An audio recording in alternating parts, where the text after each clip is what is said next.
आप देख रहे हैं Ajit Gauhar crazy boy channel को। आज हम बात करेंगे एक ऐसी फिल्म के बारे में जो एक ऐसी घटना पर आधारित है जिसने इस देश को झंझोड़ कर रख दिया। यह वो घटना है जो देश की आजादी से 1 साल पहले घटी थी। एक ऐसी घटना जिसके बारे में बहुत कम लोग जानते हैं। आज हम इस घटना पर आधारित एक ऐसी मूवी के बारे में, उसके ट्रेलर के बारे में जानेंगे और इस मूवी का नाम है द बंगाल फाइल। ये एक सच्ची घटना पर आधारित मूवी है, इसलिए इस वीडियो को अंत तक जरूर देखें। चलिए शुरू करते हैं। दोस्तों, 15 अगस्त 1947 के दिन को तो हम सभी जानते हैं। इस दिन हमारा देश आजाद हुआ था। भारत की आजादी के दिन को तो सभी जानते हैं, लेकिन बहुत कम लोग जानते हैं कि आजादी से 1 साल पहले यानी 16 अगस्त 1946 को भारत के इतिहास का खून से लथपथ और सबसे दर्दनाक दिन आया था। इस दिन को डायरेक्ट एक्शन डे और ग्रेट कलकत्ता किलिंग के नाम से जाना जाता है। इसी पन्ने को खोलने आई है विवेक अग्निहोत्री की नई फिल्म का नाम है द बंगाल फाइल,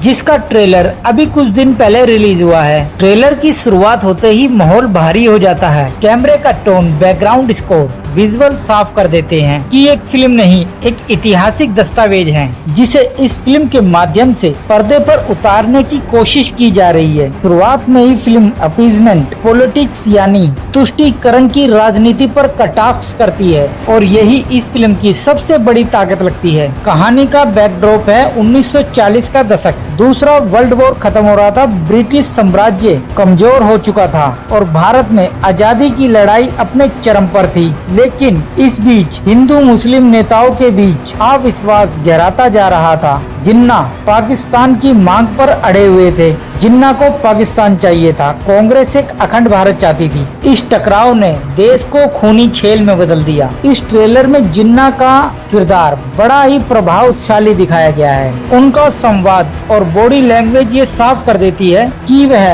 किसी भी कीमत पर अपनी मांग से पीछे हटने को तैयार नहीं थे। गांधी जी और जिन्ना के बीच का संवाद ये सोचने पर मजबूर करता है। एक और अहिंसा की विचारधारा, दूसरी ओर सत्ता की भूख। इस फिल्म में गांधी जी का किरदार निभा रहे अनुपम खेर का एक लुक और डायलॉग ट्रेलर के स्टार्टिंग में ही अपनी पकड़ बना लेती हैं। उन्हें देखकर ऐसा लगता है कि गांधी जी खुद कैमरे के सामने खड़े हों। बिल्कुल रियलिस्टिक लगते हैं अनुपम खेर इस रोल में। वहीं पल्लवी जोशी, दर्शन कुमार और समृत कौर भी अपने किरदारों में उतरे हुए नजर आते हैं। गोपाल चंद्र मुखर्जी उर्फ गोपाल पाथा का जिक्र ट्रेलर में आते ही इमोशनल इम्पैक्ट और भी ज्यादा बढ़ जाता है। ये वही शख्स है जिसने उस दौर में हिंदुओं को बचाने के लिए हथियार उठाए। ये ट्रेलर इस हिस्से को बहुत ही दमदार अंदाज में दिखाता है और सबसे इमोशनल सीन तब आता है जब स्वामी विवेकानंद की तस्वीर दिखाई जाती है। इस ट्रेलर में ऐसे ऐसे डायलॉग हैं जो दिल और दिमाग पर चोट करते हैं, जो आपको सोचने पर मजबूर कर देंगे कि ऐसा भी हुआ था। जैसा कि ये डायलॉग, इसे डायरेक्ट एक्शन डे मना रहा है। भारत हिंदुओं का राष्ट्र है और इस युद्ध में हिंदू हार रहे हैं। जीत कौन रहा है? जिन्ना, क्योंकि हम सब नशे में चूर हैं और इस नशे का नाम है गांधी की अहिंसा।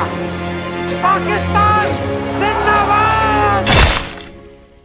ऐसे डायलॉग सिर्फ शब्द नहीं बल्कि उस समय की भयावह स्थिति को सामने रखते हैं। वहीं जिन्ना और गांधी के बीच की बातचीत इस ट्रेलर में बहुत बड़ा हाईलाइट है। खासकर वो सीन जो एक छोटे से जमीन के टुकड़े पर खींचतान की बातचीत होती है।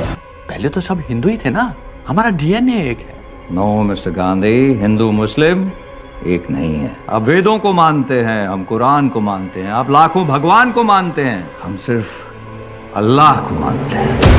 यह सब दिखाता है कि एक तरफ देश की एकता की चिंता थी तो दूसरी ओर सत्ता और अलग राष्ट्र की जिद। मिथुन चक्रवर्ती का इस ट्रेलर में बहुत ही छोटा और बहुत ही ताकतवर रोल दिखाई देता है। कुल मिलाकर अगर बात की जाए तो द बंगाल फाइल का ट्रेलर बेहद दमदार और इमोशनल है। यह झंझोड़ता है और सोचने पर मजबूर करता है और हमें इतिहास के उस काले अध्याय से रूबरू कराता है जिसे शायद हमें कभी स्कूल की किताबों में पढ़ने को नहीं मिला। दोस्तों, आपको इस फिल्म का ट्रेलर कैसा लगा? क्या आपको लगता है ऐसी फिल्म बननी चाहिए? कमेंट बॉक्स में अपनी राय जरूर दीजिएगा। मेरे चैनल को सब्सक्राइब कीजिए, वीडियो अच्छी लगी हो तो लाइक कीजिए और मेरे चैनल से जुड़े रहें ताकि ऐसी न्यू मूवियों की अपडेट आप तक पहुंच सके।